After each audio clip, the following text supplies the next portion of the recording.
Grabe. Wow.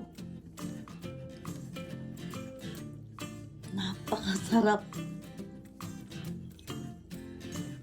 Yan. Uy, iba to.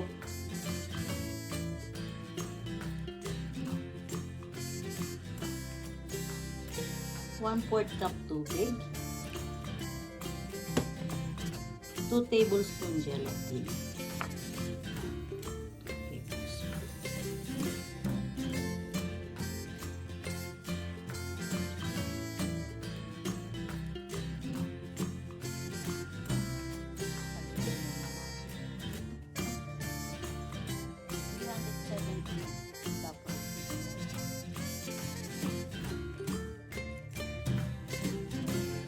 $250 ml Nestle cream.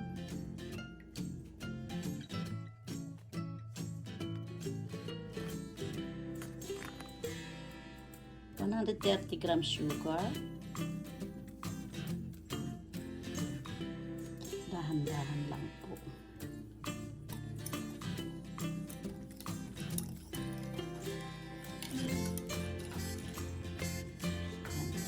One half tablespoon vanilla po. Yan pa. Mix po natin.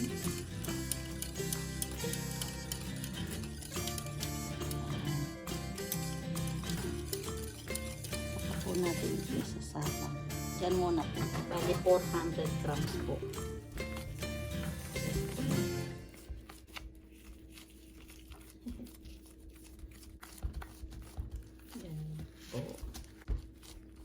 Super dami ng ube.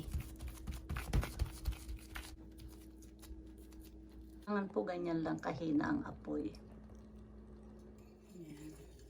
Kahina lang po.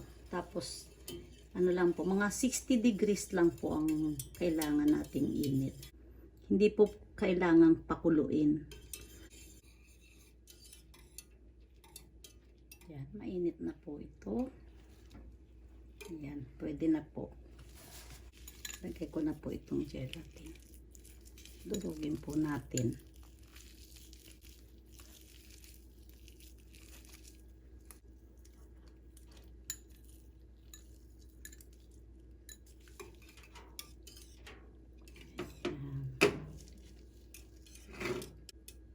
Ayan, hintayin na lang po natin matunaw yung gelatin.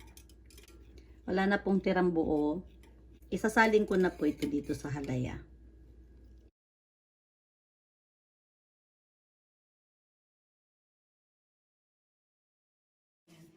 Hintayin ko po itong lumamig. Baka mamaya pa po, mga ilang oras. Yan.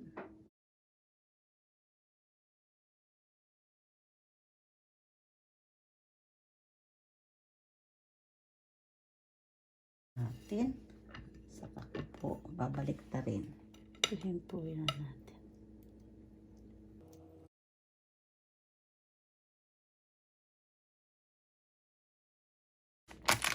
Ayan po, maglalagay po ako ng cheese.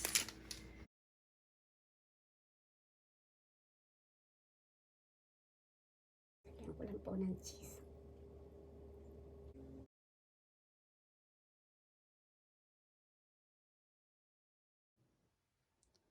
Ang kinis po. Tikman po natin. Tikman po natin. Nakakailan tikim na po ako.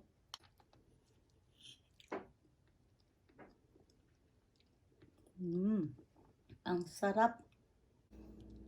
Tamang-tama po ang tamis. Super creamy. Tapos yung pong halaya, malagkit. Kasi po ang ginamit ko ay kamote at gabi. Ilalagay ko po sa description box yung link po nung paano gumawa ng halaya na gamit ay gabi at kamote.